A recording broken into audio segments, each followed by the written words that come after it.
تیمی وزاری بزوتنەوەی گۆڕان کە نزیکەی ساڵ و نیوێک لە حکومەتدا بوون و لە دوای 12 ئۆکتۆبەرەوە لە کابینەی حکومەت دوورخراونەتەوە بۆ چارەسەکردنی قێرایی دارایی ئێستا هەرێم بۆ چوونی جیاوازیان لە حکومەتەیە. ئەوان لە پرۆژەیەکدا چەنەنگاوێکیان بۆ تێپەڕانی قێرایی دارایی بۆ حکومەت پێشنیاز کردووە بەبێ ئەوەی دەست ببرێت بۆ کەمکردنەوەی موچێ فەرمانبەران.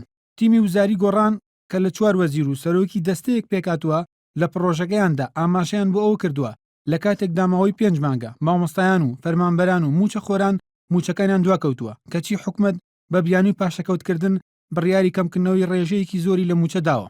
ئەوان پێشنیازی ئەوەشیان کردووە حکومەت لە بری کەمکردنەوەی موچە پێویستە ئەم هەنگاوانە بنێت. یەکەم، سەرجەم داهاتەکانی نەوت و گاز بگەڕێنرێتەوە وەزارەتی دارایی تا کاتی دروستکردنی سندوقی داهاتە نەوتیەکان و چیتر وەزارەتی سامانە سروشتەکان دەسەڵاتی خەرجکردنی داهاتی نەبێت. دووەم، کری پاڵاوتنی بەرمیلێک نەوت لە پاڵاوەکاندا لە 7 دۆلارەوە بکرێتە 5 دۆلار. سێم، کۆمپانیاکانی نەوت بەپێی مادەی 40 لە یاسای ژمارە 22 پەرلەمانی کوردستان باج و گومرگ بدەن کە ئێستا نایدەن. چوارەم، پێویستە پەرلەمانی کوردستان دەست بە کارەکانی بکاتەوە بۆ ئەوی بەپەلە یاسای وەزارەتەکان بۆ بچووکردنەوەی حکومەت و هەموارکردنەوەی یاسای باج و گومرگ دەربکات.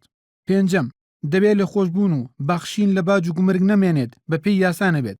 شەشەم، لیستی میلاکاتی حکومەت بە ئەلکترۆنی بکرێت بەهێزی پێشمەرگە و ناوخۆ و ئاسایشەوە بۆ دۆزینەوەی هەزاران ناوی و هەمی دووبارە.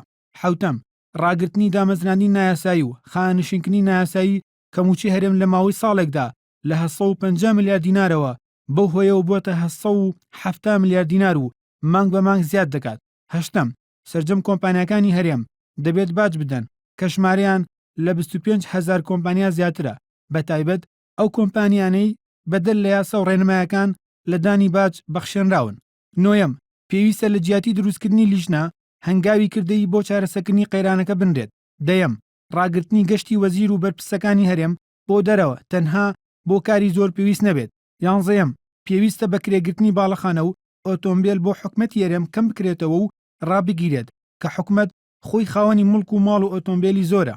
دوانزەیەم، گێڕانەوەی داهاتی خاڵە سنووریەکان وەک خۆی و بەڕوونی بۆ وەزارەتی دارایی هەرێم. هەروەها لە پرۆژەکەیاندا تیمی وزاری بزوتنەوەی گۆڕان لە حکومەتی هەرێم باسیشیان لەوە کردووە کە چەندین ڕێگەچاری تر هەن کە حکومەت بۆ چارەسەکردنی قێرایی دارایی بیانگرێتە بەر کە ئازارەکەی زۆر کەمترە لە کەمکردنەوەی موچێ فەرمانبەران. محەممەد نەجیب، NRT.